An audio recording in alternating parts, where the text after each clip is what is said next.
बिस्मिल्लाहिर्रहमानिर्रहीम, अस्सलाम वालेकुम। प्रोग्राम ऑफ द फील्ड के साथ मैं हूं उमर फारूक।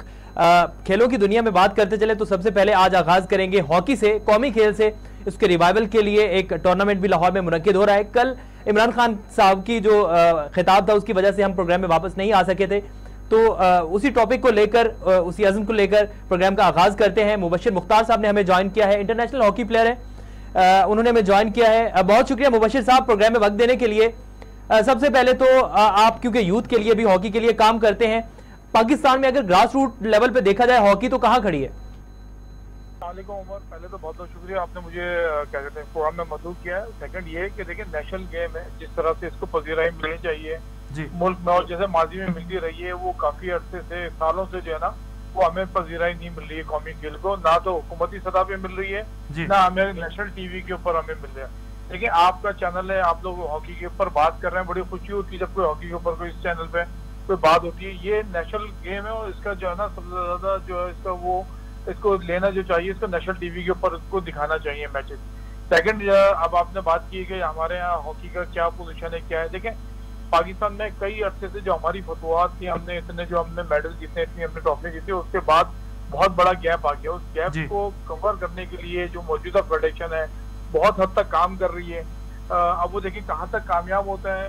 सबसे पहले तो जो अभी पिछली गवर्नमेंट ने जो डिपार्टमेंट बंद किए थे, कोशिश कर रहे हैं कि ये ब्रिगेडियर खालिद सज्जाद कुकर और आसिफ बाजवा साहब कि ये डिपार्टमेंट सबसे पहले तो डिपार्टमेंट ओपन हो। जब तक डिपार्टमेंट ओपन नहीं होंगे, लड़कों के अंदर कोई इंसेंटिव किसी को नजर नहीं आएगा कि हमने खेल के जाना कहाँ है, हमारी मंजिल क्या है, खेल के हम लोग कहाँ खड़े होंगे, तो तब तक जो है ना बच्चों के अंदर शौक भी नहीं आएगा और बच्चा खेलेगा भी नहीं।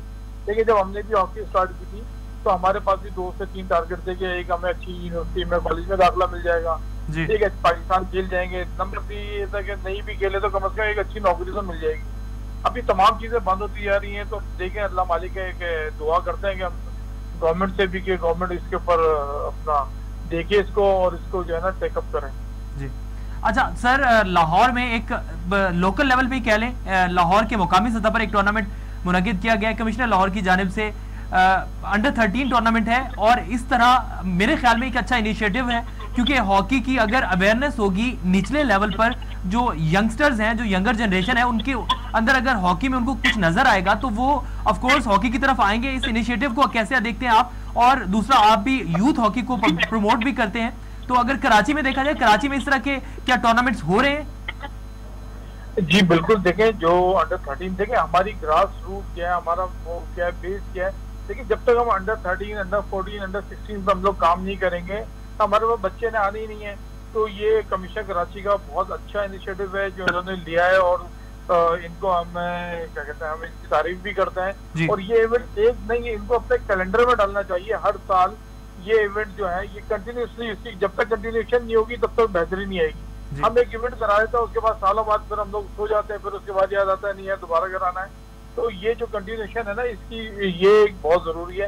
सेकंड ये कि कराची में भी इवेंट्स होते रहते हैं। हाँ, अंडर काफी इवेंट होते हैं, डिस्ट्रिक्ट के लेवल के होते हैं, लेकिन अंडर 13, अंडर 14, अंडर 16, अंडर 18 इस लेवल के नहीं हो रहे हैं।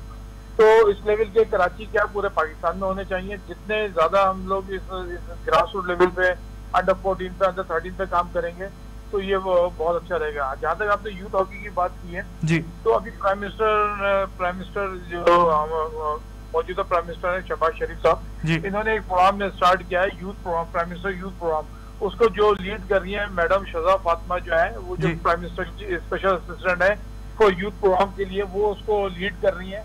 और उन्होंने हॉकी का जो इवेंट है वो पूरे पाकिस्तान में उन्होंने टैलेंट हंट का प्रोग्राम स्टार्ट किया है। वो आप देखेंगे कि इंशाल्लाह ताला ग्रास रूट लेवल पे जो काम करने की जरूरत थी वो वाकई में इस गवर्नमेंट में वो काम होता हुआ नजर आ रहा है।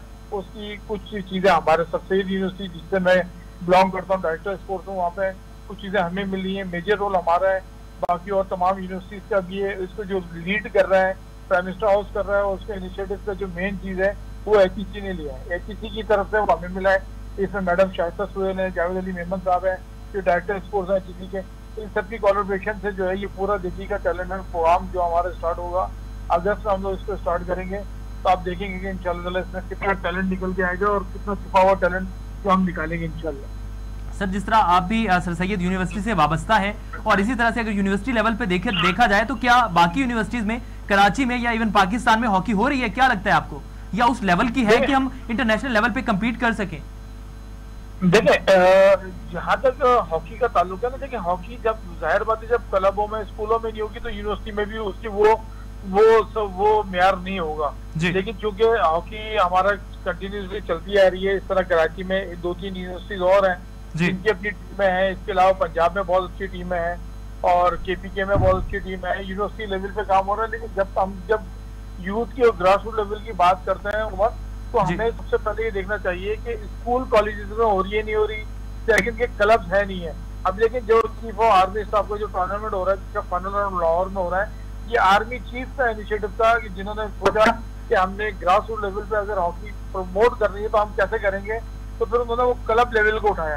अब वो क्लब लेवल को उन्होंने स्टार्ट किया, अल्लाह ने चाहा तो अब वो क्लब लेवल के 5 सूबों में क्लब लेवल के टूर्नामेंट हुए। अब उस क्लब लेवल को जो है इन्होंने हर सूबे से 2-2, 3-3 टीमें उनकी क्वालिफाई करके अब वो लाहौर में हो रहा है टूर्नामेंट, जो कि अभी जारी है लाहौर में। और ये वही फिर बात है उमर की, जब तक हम इसकी कंटिन्यूशन नहीं रखेंगे तब तक बेहतरी नहीं आएगी। ये एक कैलेंडर में होना चाहिए, inter club, inter school, under 13, inter university, inter colleges, ताकि ये इसका तसलसल रहे। जैसे माजी में हमारा होता था हमने अंडर 14 के लिए, फिर एक साल बाद 15, 16, इस तरह के हम लोग तमाम इवेंट्स खेलते हुए हैं, तो हमें काफी सारा जो है हमें मैचेस भी मिलते हैं। अच्छा सर, एक और सवाल आपसे कि रिसेंट में हमने देखा जब पाकिस्तान यूरोप के टूर पर गया, पाकिस्तान हॉकी टीम, तो हमने देखा कि एक ब्लॉक बन गया था सिगफ्राइड एक्मैन जो हमारे हेड कोच हैं हॉकी के, उनके दरमियान और मंजूर जूनियर ओलंपियन जो है उनके दरमियान एक ब्लॉक बन गया और काफी देर तक वो डेडलॉक भी रहा, बन गया। और उसके बाद फिर जब टीम को लेके ही, टीम की सिलेक्शन को लेकर इतने तनाज़ात होंगे, और उसके बाद अगर हम देखें ओलंपियन रेहान भट्ट जो थे उनकी क़यादत में 5 साइड में भी पाकिस्तान टीम ने परफॉर्म किया। लेकिन बात यह है कि अगर हम अंदर की लड़ाइयों से बाहर नहीं निकलेंगे तो हम बाहर कैसे कम्पीट करेंगे? देखिए वो ये बड़ी अच्छी बात आपने की है। देखिए जब सिलेक्शन कमेटी के अंदर ये छोटी मोटी चीजें डिस्कस हो और उसको तनाजा तो हम नहीं कहेंगे, तनाजा था, हाँ उसमें डिबेट हुई थी बाकायदा। उसके अंदर कुछ प्लेयर्स के ऊपर सिलेक्शन कमेटी के चेयरमैन थे, तो उनको बहुत बड़ा नाम है, उन्होंने कुछ एतराजात किए थे या उनको कुछ समझ में नहीं आ रहा था। और जो कोच था, क्योंकि कोच कंटिन्यूसली, कोच और मैनेजर जो होते हैं वो कंटिन्यूसली 1 महीने 2 महीने टीम को खिला रहे होते हैं। तो देखिए इसको हम जो है ना नेगेटिव नहीं लेते, इसको हम पॉजिटिव लेते हैं कि हाँ ये इस टाइप की बहस, इस टाइप की जो है थोड़ी सी तफसील ये होनी चाहिए, इससे फायदा टीम को ही होता है। क्योंकि देखिए हर किसी की नजर में वो कोई प्लेयर अच्छा होता है, कोई प्लेयर उसका जो है थोड़ा सा कम होता है। तो ये तो पॉजिटिव चीजें इसमें वो नहीं है कि इसको हम नेगेटिव लें। इस तरह की चीजें सिलेक्शन में देखिए जब इजी सिलेक्शन हो जाए, कोई एक टीम सिलेक्ट हो जाए बगैर किसी डिबेट के, तो कहते हैं कि वो ड्राइंग रूम में टीम बन गया। अब थोड़ा सा इसके अंदर मौसीकी आई है तो उसमें हमें पॉजिटिव देना चाहिए। सेकंड ये है कि जहाँ तक रेहान भट्ट की ताल्लुक है, रेहान भट्ट एक बहुत बड़ा नाम है पाकिस्तान में, पाकिस्तान को बहुत फतवाहत दिलाई है रेहान ने, और वो माशाल्लाह से अभी जब वो 5 साइड में टीम लेकर गए तो टीम की परफॉर्मेंस भी बहुत अच्छी रही। तो इंशाल्लाह ताला हम लोग जो है राइट ट्रैक पर है। लेकिन फिर बात आती है, तमाम चीजें आती हैं उमर के फंड्स के ऊपर। पाकिस्तान हॉकी फेडरेशन के पास प्रोग्राम तो बहुत है लेकिन वो फंड नहीं है। फंड देने की जिम्मेदारी गवर्नमेंट की और इदारों की है। जब तक वो फंड नहीं आएगा तब तक हम जितने भी प्रोग्राम है उसकी हम एग्जीक्यूशन नहीं कर सकते। तो एग्जीक्यूशन, ये तमाम चीजें एक दूसरे से लिंक करती हैं। जब आपके पास प्रोग्राम हो, आपके पास पैसे नहीं है तो भी बेकार है, पैसे हैं और प्रोग्राम नहीं है दोनों फिर भी बेकार है। तो दोनों चीजों को जरूरत होती है फेडरेशन को रन करने के लिए। तो उम्मीद है कि अब जो नई मैंने वो पाकिस्तान में जो नई गवर्नमेंट आई है, ये इससे एक तो डिपार्टमेंट ऑफ हॉकी के ऊपर, डिपार्टमेंट ऑफ स्पोर्ट्स के ऊपर एक्सरसाइज करेंगे और उनकी टीमें खोलेंगे। सेकंड ये कि पाकिस्तान हॉकी फेडरेशन को जो उनका रिक्वायर्ड फंड है वो उनको दें और उसके बाद उनसे पूछें कि भाई हमने आपको फंड दिया था, इसकी क्या यूटिलाइज किया, ये कहाँ हुआ, वो तमाम इनकी जिम्मेदारी है। लेकिन फंड लाजमी लें पाकिस्तान हॉकी फेडरेशन को। अच्छा सर, मैं डिपार्टमेंट क्रिकेट पर पहले भी बात करना चाह रहा था। डिपार्टमेंटल जो हॉकी है, ये इवन क्रिकेट हो तो क्रिकेट तो बहाल हो गई, लेकिन हॉकी वाली साइड पे हम लोग देख रहे हैं कि अभी तक नहीं आए। डिपार्टमेंट की कितनी इंपॉर्टेंस है और डिपार्टमेंट अभी तक बहाल क्यों नहीं हो पा रही कि जब क्रिकेट है, क्रिकेट तो बहाल हो चुकी है डिपार्टमेंट। देखिए अभी भी मैंने जहाँ तक मेरा आप कह रहे हैं, आपकी बात मान लेता हूँ, लेकिन देखिए जब डिपार्टमेंट ऑफ स्पोर्ट्स बंद किया था ना तो उसमें क्रिकेट भी थी। जब हमने यहाँ पर हमारे जो नए मिनिस्टर आए, स्पोर्ट्स मिनिस्टर, जब हमारी मैनेजमेंट ने पाकिस्तान की फेडरेशन ने उनसे बात की तो उन्होंने यही बोला कि भाई मैंने तो डायरेक्टिव दे दिए, लेकिन डायरेक्टिव जाहिर बात है जब इससे पहले वाली गवर्नमेंट में इमरान खान साहब के जब डायरेक्टिव से जब बंद हुआ तो ये भी वजीर आजम के डायरेक्टिव से ही ऑन हो सकता है प्रोग्राम, उनसे जो नीचे लोग हैं उनके उससे नहीं ऑन हो सकता। तो ये वजीर आजम साहब जो है ये इंशाअल्लाह ताला इसके ऊपर काम करेंगे, और मुझे कभी उम्मीद है कि ये लोग सीनियर पॉलिटिशियन है, इन्हें पाकिस्तान की तमाम चीजों का पता है, नेशनल गेम्स का पता है कि इसकी अहमियत का पता है और इसकी फतवात का पता है, क्योंकि इन लोगों ने वो फतवात देखी है अपनी आंखों से। तो मुझे उम्मीद है कि ये देखें, और जहाँ तक डिपार्टमेंट का ताल्लुक है, देखिए डिपार्टमेंट जब तक नहीं होगा तब तक प्लेयर खेलने ही क्यों आएगा। जब मुझे पता है कि यार मैंने हॉकी खेलूंगा 8 साल 10 साल और मेरा फ्यूचर ही कुछ नहीं है, मुझे कहीं से नौकरी नहीं मिलनी, तो मैं हॉकी क्यों खेलूंगा। तो ये तमाम चीजें आपस में लिंक है, club, school, university, department, Pakistan, ये तमाम चीजें आपस में लिंक होती है। तो एक चीज में भी कहीं पर भी ब्रेक आएगा तो हमारी हॉकी नीचे आएगी। ठीक है, बहुत शुक्रिया मुबश्शिर साहब प्रोग्राम में वक्त देने के लिए। मुबश्शिर मुख्तार हमारे साथ मौजूद थे, इंटरनेशनल हॉकी प्लेयर हैं और सर सैयद यूनिवर्सिटी में भी स्पोर्ट्स के शोबे से वाबस्ता हैं। बात कर रहे थे पाकिस्तान हॉकी पर, पाकिस्तान हॉकी के रिवाइवल पर, और जो लोअर क्लास के लोग हैं, जो इवन जो ग्रास रूट लेवल है उस पर हॉकी कितनी हो रही है और उस पर इकदाम कितने किए जा रहे हैं, अमली तौर पर काम कितना हो रहा है, इस पर बात कर रहे थे। एक टूर्नामेंट लाहौर में भी जारी है और 18 सितंबर तक जो है वो जारी रहेगा। 5 जुलाई को ये शुरू हुआ टूर्नामेंट। एक बड़ा टूर्नामेंट है, अंडर 13 टूर्नामेंट, और ये एक बड़ा इनिशिएटिव है पाकिस्तान हॉकी के रिवाइवल के लिए, स्पेशली पंजाब में। प्रोग्राम में यहाँ पे वक्त एक छोटे से ब्रेक का, ब्रेक के बाद वापस आते हैं। वेलकम बैक जी, ब्रेक के बाद हाजिर है। पाकिस्तान के दौरा श्रीलंका पर थोड़ी सी बात कर लेते हैं। कुछ खदशात थे कि शायद सीरीज मनसूख हो जाएगी। श्रीलंका में जो कशीदगी थी, हालात बहुत कशीदा थे, गवर्नमेंट के खिलाफ जो आवाम सड़कों पर है, और उस हवाले से कुछ खदशात थे, लेकिन वो तो दूर हो गए हैं। पाकिस्तान टीम जो है वो गाल पहुंच चुकी है। इस पर मजीद अपडेट्स भी लेते हैं। अब्दुल कादिर ख्वाजा ने हमें ज्वाइन किया है, स्पोर्ट्स रिपोर्टर हैं। बहुत शुक्रिया कादिर प्रोग्राम में वक्त देने के लिए। पाकिस्तान टीम पहुंच गई गाल, और क्या जो सीरीज जो कैंसिल होने के, मनसूख होने के जो बादल मंडला रहे थे वो क्या छट गए?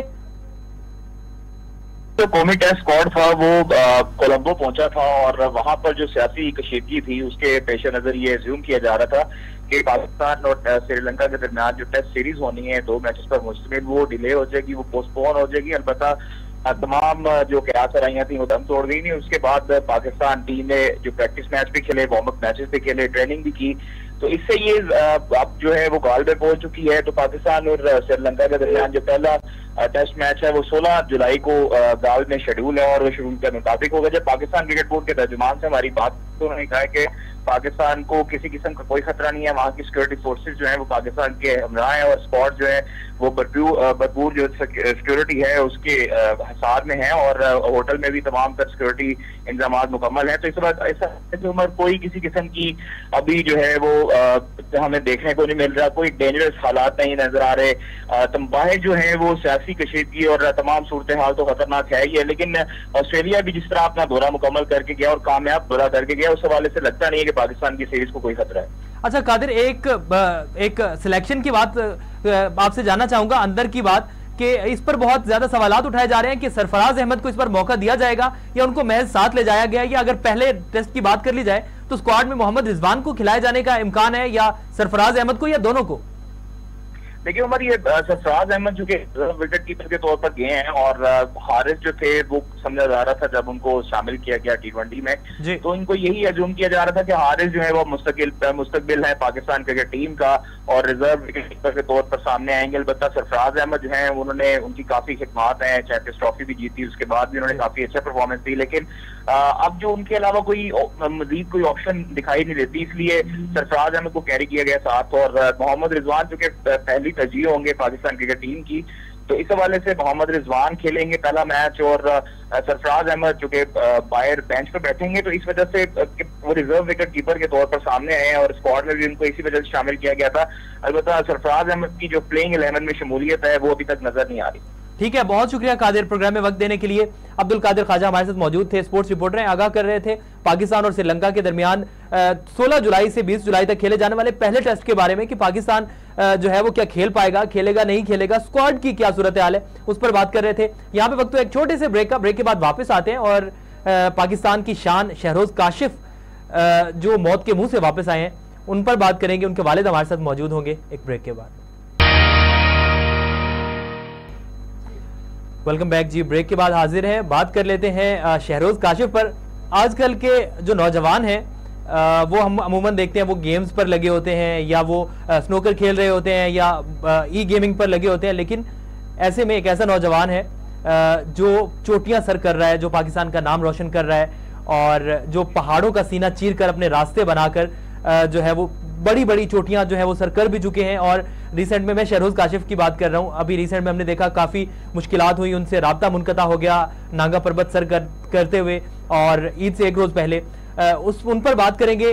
उनके घर वालों के क्या जज्बात हैं उन पर बात करेंगे। उनके वालिद हमारे साथ मौजूद हैं, उनसे जानेंगे। बहुत शुक्रिया सर प्रोग्राम में वक्त देने के लिए।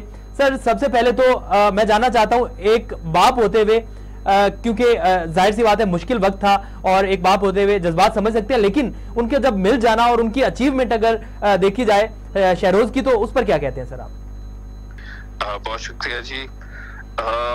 बिल्कुल जी, ये एक बड़ा तकलीफ दे मरहला था, और स्पेशली जब हमारा 7:30 पे उससे राब्ता मुनक़ता हुआ है। वो सुबह सबमिट करके आया और दोपहर 1-2 बजे वहाँ वेदर खराब हो गया, जिसकी वजह से वो 2 लोग थे सिर्फ, पहाड़ पे उनको रास्ता नहीं मिल रहा था। तो जब वो खत्म हो गया राब्ता उससे, और बस वो रात बहुत मुश्किल थी, और ये सोच के कि कैसे बर्फ पे गुजारा होगा, क्या होगा क्या नहीं होगा, क्योंकि वहाँ जिंदा रहना बहुत मुश्किल है इतनी हाइट पे जी। तो बहरहाल जब दूसरे दिन हम लोग कोशिशें कर रहे थे, अपील कर रहे थे, रेस्क्यू वगैरह की और सब कुछ, तो उस वक्त कुछ लोगों ने बाइनोकुलर से बेस कैंप से देखा कि 2 लोग जो है वो नीचे की तरफ आ रहे हैं जी। तो फिर उन्होंने हमें भी बताया, और अल्लाह का शुक्र है वो एक बहुत ही मतलब यानी कि वो एक जो इंसान कभी कभी कुछ चीजें सुन के सजदे में चला जाता है, तो वो वाली मोमेंट थी जी। सर का शहरोज जो है वो यकीनन पाकिस्तान का फख्र है, उसने जो उसकी अचीवमेंट है इतनी थोड़ी सी उम्र में, और आपको एक वालिद के तौर पर जब वो इस तरह की मुहिम पर जाते हैं, आपके जज्बात क्या होते हैं? और स्पेशली अब के बाद जो अभी हुआ उसके बाद आप क्या समझते हैं, क्या उनको इजाजत देंगे आप शहरोज को दोबारा फिर से उसी तरह अपनी जान खतरे में डालकर इस तरह चोटियां सर करने की, और उनको शौक जो है उनका वो करने देंगे? देखिए, एक एज होती है, आप जबरदस्ती बच्चों को बिठा लेते हैं, और अब ये है कि आप उसको कन्विंस कर सकते हैं किसी चीज पे अगर वो हो, लेकिन शायद आई थिंक कि जो उसकी आर्ग्यूमेंट है वो बहुत ज्यादा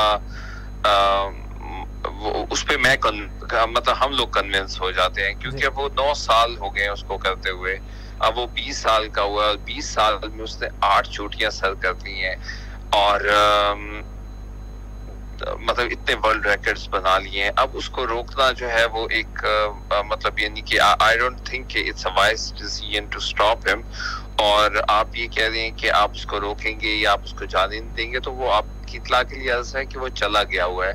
वो पाकिस्तान की जो 13th दुनिया की जो 11वीं और 13वीं चोटी है वो करने चला गया, और ये उसका पार्ट है 14 प्रोजेक्ट का। उसने 8 कर ली हुई है, मजीद ये 2 करने गया, उसके बाद उसकी सिर्फ इंशाल्लाह 4 रह जाएंगी, और वो दुनिया का कम उम्र तरीन को पैमा बनने की कोशिश कर रहा है कि जो 14 की 14 चोटियां सर करे। ठीक है सर, बहुत शुक्रिया सर प्रोग्राम में वक्त देने के लिए। काशिफ सलमान साहब हमारे साथ मौजूद थे, शहरोज काशिफ के वालिद, और अपने जज्बात का भी इजहार कर रहे थे।